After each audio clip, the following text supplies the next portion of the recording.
Hi students, हमारा आज का जो टॉपिक है वो है गाल्जी बॉडीज़। तो गाल्जी बॉडीज़ के अंदर हम तीन चीज़ों के बारे में जो है वो डिस्कस करेंगे। सबसे पहले हम गाल्जी बॉडीज़ का इंट्रोडक्शन देखेंगे।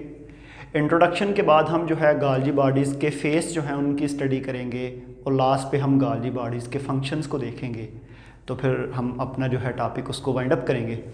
जी, सबसे पहले जो गाल्जी बॉडीज़ है इसको अगर आप देखें तो इसको एनिमल की बॉडी के अंदर हम गाल्जी बॉडीज़ या गाल्जी अपरेटस भी कहते हैं, और प्लांट्स की बॉडी के अंदर हम डिक्टायोसोम का वर्ड यूज़ करते हैं।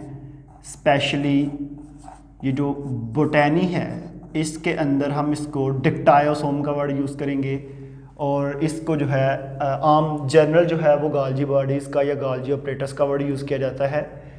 पहला क्वेश्चन ये है कि इसको गाल्जी अपरेटस कहते क्यों हैं। 1898 में कैमिलो गाल्जी एक साइंटिस्ट था जिसने फर्स्ट टाइम गाल्जी अपरेटस को डिस्कवर्ड किया। जब उसने गाल्जी अपरेटस को डिस्कवर्ड किया तो उसने अपने नेम पे इसी का नेम रखा और इसका नेम रख दिया गाल्जी अपरेटस। जब भी गाल्जी अपरेटस को आपने स्टार्ट करना है या ये लेक्चर जो है आप सुन रहे हैं, तो इससे पहले हमारा जो प्रीवियस लेक्चर था जिसका नेम था एंडोप्लाज्मिक रेटिकुलम, उसको एक दफ़ा ज़रूर देख लें, क्योंकि एंडोप्लाज्मिक रेटिकुलम और गाल्जी बॉडीज़ जो हैं ये दोनों मिलकर काम करते हैं। ये दोनों इंटरकनेक्टेड हैं और इंटरडिपेंडेंट हैं। ठीक है जी। इसको समझने के लिए मैं आपको ये सेल की ज़रा थोड़ा सा ओवरव्यू बताता हूँ कि मेरे पास ना 3 सेल्स हैं। ये एक सेल है, सेल नंबर 1, और उसके बाद सेल नंबर 2, और उसके बाद सेल नंबर 3। जो सेंटर, ये दोनों सेल जो है साइडों वाले, ये मैंने आधे आधे शो किए हुए हैं। जो सेंटर वाला सेल जो है ये कंप्लीट है। ज़रा गौर से ज़रा आपने देखना है इस डायग्राम को।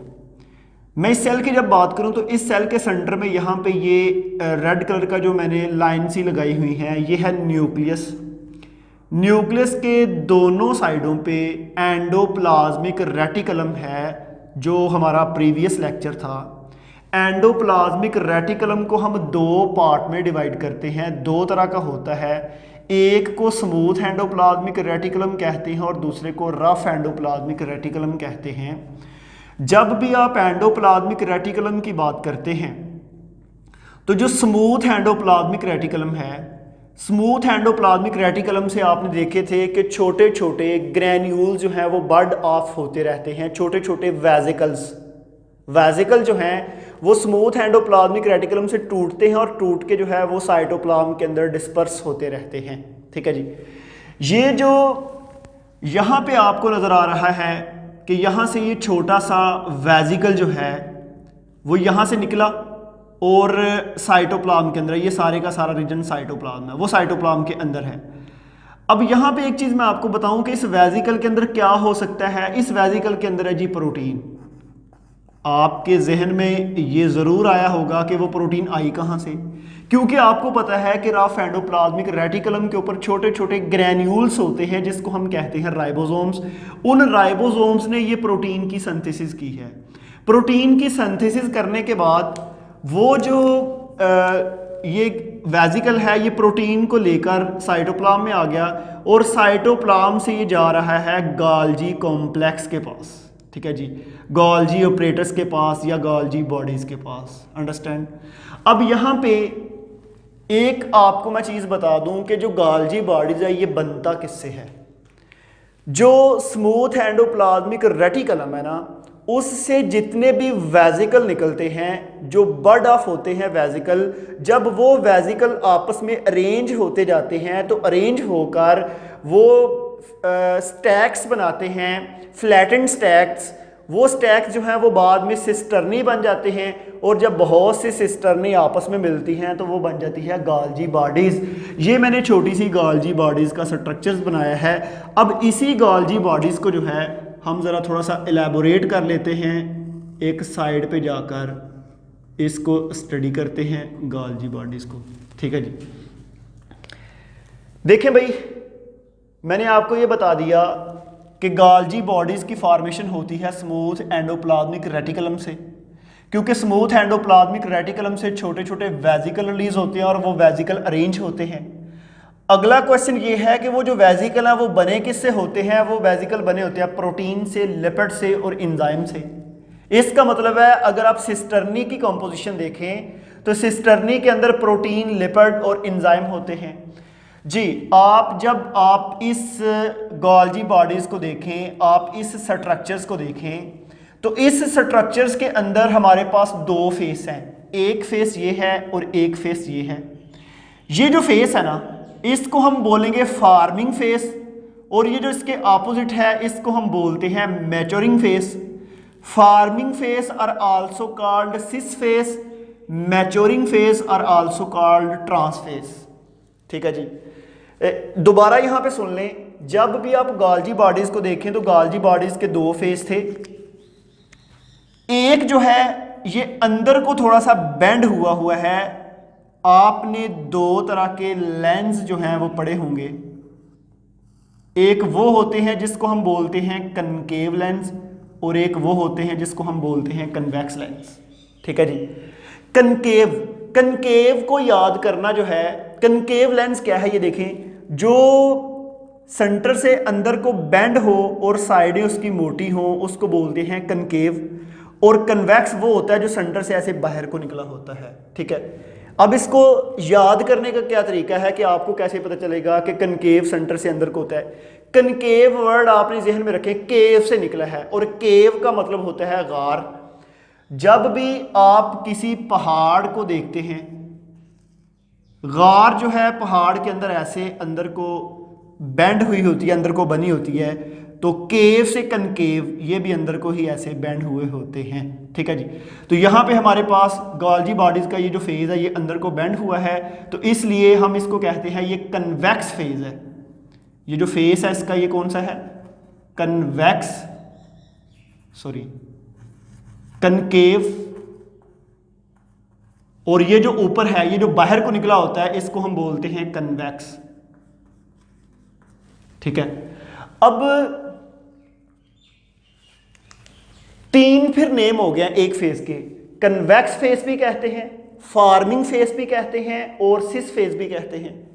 इसी तरह उलट जो है इसको कनकेव फेस भी कहते हैं, मैच्योरिंग फेस भी कहते हैं, ट्रांस फेस भी कहते हैं। ठीक है, अच्छा जी, जब आप कन्वेक्स रीजन को देखते हैं तो इसको हम सिस फेज भी कहते हैं और इसको हम ट्रांस फेज भी कहते हैं। क्वेश्चन ये है कि क्या हम इसको सिस फेज नहीं कह सकते, ट्रांस उसको नहीं कह सकते? नहीं, सिस का मतलब होता है सेम और ट्रांस का मतलब होता है ऑपोजिट। मैंने पहले बताया कि जो गोल्जी बॉडीज की फॉर्मेशन होती है वो होती है एंडोप्लाज्मिक रेटिकुलम से। एंडोप्लाज्मिक रेटिकुलम के कौन सी टाइप से? स्मूथ एंडोप्लाज्मिक रेटिकुलम से। तो यहां पे जरा सुने, ये गोल्जी बॉडीज है, यहां पे स्मूथ एंडोप्लाज्मिक रेटिकुलम है। इसका जो हिस्सा स्मूथ एंडोप्लाज्मिक रेटिकुलम वाली साइड पे होगा उसको हम बोलेंगे सिस फेज। समझ आ गई है? ये जो है स्मूथ एंडोप्लाज्मिक रेटिकुलम वाली साइड पे है, इसको सिस, और जो इसके ऑपोजिट होगा उसको ट्रांस फेज कहते हैं। एक चीज और याद रखनी है कि गोल्जी बॉडीज का जो सिस फेज है, इधर से नए वेजिकल जो हैं वो स्मूथ एंडोप्लाज्मिक रेटिकुलम से टूट कर आते जाते हैं, और इधर से जो है ये गोल्जी बॉडीज खत्म होता जाता है। इसका मतलब फिर ये हुआ कि गोल्जी बॉडीज एक ऐसी ऑर्गेनेलिज है, एक साइड से बनती जा रही है, दूसरी साइड से खत्म होती जा रही है, क्योंकि जितने भी वेजिकल स्मूथ एंडोप्लाज्मिक रेटिकुलम से टूट कर आकर इधर से ऐड होते जाएंगे, तो इधर से गोल्जी बॉडीज के वेजिकल टूट के आगे निकलते जाएंगे। गोल्जी बॉडी से जो वेजिकल निकल के आगे जाएंगे वो क्या होंगे? वो लाइसोसोम हो सकती है, पराक्सीसोम, ग्लाइक्सोसोम, इसके अलावा और बेशुमार पैकिंग्स जो हैं हम फंक्शन में बात करते हैं, वो सारी चीज़ें इसके अंदर शामिल हो जाती हैं। ठीक है जी, तो फिर इंट्रोडक्शन में डिस्कवरी भी मैंने आपको बता दी, मैंने सिस्टर्नी भी बता दी कि वो प्रोटीन, लिपिड और एंजाइम की बनी होती है। फेस में मैंने फार्मिंग फेज और मैच्योरिंग फेज भी बता दिया कि वो फार्मिंग जो है वो कौन सा है। फार्मिंग वो है जिधर से वेजिकल्स आ रहे हैं, मैच्योरिंग वो है जिधर से वेजिकल बन के निकल रहे हैं। फार्मिंग को ही हम कौन सा सिस फेज भी कहते हैं। सिस क्यों? क्योंकि ये वाली साइड जो है वो स्मूथ एंडोप्लाज्मिक रेटिकुलम वाली साइड पे होती है और ये कन्वेक्स होता है। उसके बाद जो ट्रांस है ये चेंज होती रहती है, क्योंकि इधर से ये वाली वेजिकल है तो ये बन के जब निकल जाएगी तो ये सिस्टर्नी खत्म हो जाएगी, पीछे से नेक्स्ट आ जाएगी, ठीक है। इस तरह जो है हमारे पास ये मैकेनिज्म होता है। अब यहाँ पे ना एक थोड़ी सी मैं इंफॉर्मेटिव चीज़ आपको बता दूँ, ये ज़रा गौर से सुनना है। ये जो सिस्टर्नी है ना, इसकी ये वाली फार्मिंग फेज है, ये वाली मैच्योरिंग फेज है। ये वाली जो सिस्टर्नी है इसकी ये वाली फार्मिंग फेज है, ये वाली मैच्योरिंग है। ये वाली सिस्टर्नी जो है इसकी ये फार्मिंग है, ये मैच्योरिंग है। तो इसका मतलब फिर ये हुआ कि आप जो गाल्जी बॉडीज है आप उसमें ये नहीं कह सकते कि एक साइड जो है सिस है और दूसरी ट्रांस है। नो, हर सिस्टर्नी की एक साइड सिस है और दूसरी ट्रांस है, हर सिस्टर्नी की, ठीक है। अगर आप एक अलग से एक सिंगल सिस्टर्नी को देखें यहाँ पे, फॉर एग्जाम्पल ये मेरे पास एक सिंगल सिस्टर्नी है, इसकी ये वाली जो फेज है ये है फार्मिंग और ये वाली जो है ये है मैच्योरिंग, ठीक है, सिंगल फेज जो है। तो ऐसे इसका स्ट्रक्चर हो गया, इसके फेस हो गया। तो फेस के बाद हम चलते हैं सेल की गाल्जी बॉडीज के फंक्शन की तरफ। जब भी आप गाल्जी बॉडीज के फंक्शन की बात करें तो इसका पहला फंक्शन है सेल सिक्रीशंस, ठीक है। आपके पास ना यहाँ पे दो सेल्स हैं, ये दोनों सेल्स एडजेसेंट हैं। एक सेल से गाल्जी बॉडीज कुछ वेजिकल को पैक करती है, पैक करने के बाद वो वेजिकल सेल मेम्ब्रेन से बाहर आ जाते हैं। तो ये जो केमिकल सेल मेम्ब्रेन से बाहर आया है इसको हम बोलेंगे सेल सक्रीशन, और ये जो सेल सक्रीशन है ये बेसिकली करती ही गाल्जी बॉडीज है। इसके अलावा बहुत से ऐसे, जिस तरह इंसुलिन प्रोटीन है, अगर आप इंसुलिन प्रोटीन की बात करें, हम isolates of Langerhans and pancreas वगैरह की बात करें तो उसके अंदर बहुत सी जो इंसुलिन प्रोटीन जब बनेगी तो बनने के बाद आपको पता उसका काम सेल से बाहर है। जब वो सेल के बाहर आएगी तो उसको पैक करना, उसकी ट्रांसपोर्ट करना, उसकी सेल सक्रीशन करवाना, ये सारे का सारा काम ही गाल्जी बॉडीज का है, ठीक है जी। और प्रोटीन बनी कहाँ पे? रफ एंडोप्लाज्मिक रेटिकुलम पे। इसका मतलब फिर ये हुआ कि रफ एंडोप्लाज्मिक रेटिकुलम और गाल्जी बॉडी दोनों मिलके काम करते हैं, ये दोनों ही एक दूसरे के ऊपर डिपेंडेंट है। उसके बाद है राइबोसोम्स सिक्रीशन। मैंने ये पहले ही चीज बता दी कि राइबोसोम से सिक्रीशन किसकी होती है? प्रोटीन की। और प्रोटीन को पैक कौन करता है? गाल्जी बॉडीज, और गाल्जी बॉडी से फिर वो नेक्स्ट चली जाएगी। उसके बाद है पैक या पैकिंग, किसी चीज की पैकिंग करना।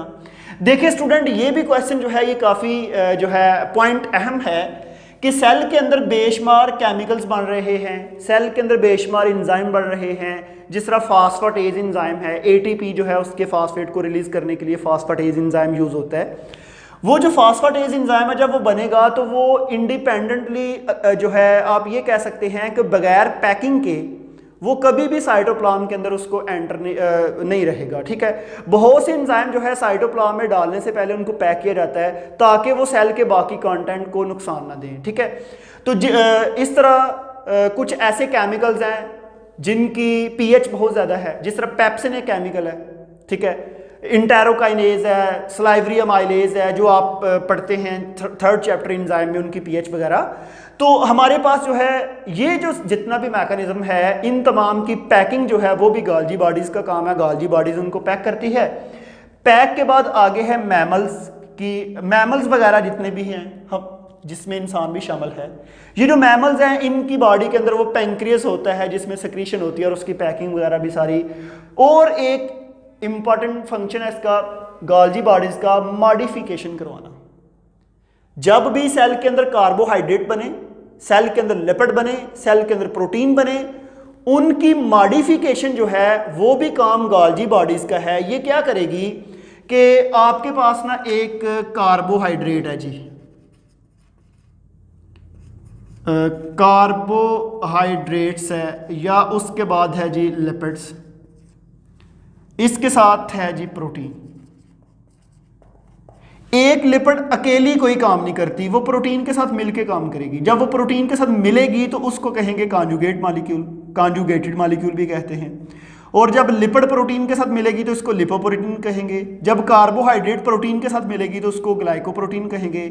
और कार्बोहाइड्रेट जब लिपिड के साथ मिलेगी तो उसको ग्लाइकोलिपिड कहेंगे। ये जो मॉलिक्यूल के अंदर मॉडिफिकेशन है ये भी किसका काम है? गाल्जी बॉडीज का। कि इस फेज से, इसका जो फार्मिंग फेज है, यहाँ से कार्बोहाइड्रेट लिपिड एंटर हुए और एंटर होने के बाद उनको दोनों को मिला के इधर से जो है वो वेजिकल को निकाल दिया। ये आगे मैंने ब्लू कलर की सेल मेम्ब्रेन सी बनाई है और सेल मेम्ब्रेन से उसको बाहर एक्सपोर्ट कर दिया जाएगा। तो ये जो हमारा आज का टॉपिक था, इसमें गाल्जी बॉडीज का बेसिक सा फंक्शन, और इसमें कोई इतना जो है मुश्किल तो कुछ भी नहीं है। तो बेसिकली यहाँ पे अब हम एक चीज़ को डिस्कस कर लेते हैं लास्ट पे कि गोल्जी बॉडी से जो वेजिकल निकलते हैं क्या वो हम डिस्कस करेंगे अपने सिलेबस में। यस, लाइसोसोम्स, पेरोक्सोम, ग्लाइकोसोम, जो हमारा इसके बाद नेक्स्ट लेक्चर होगा। तो आज के लिए थैंक यू।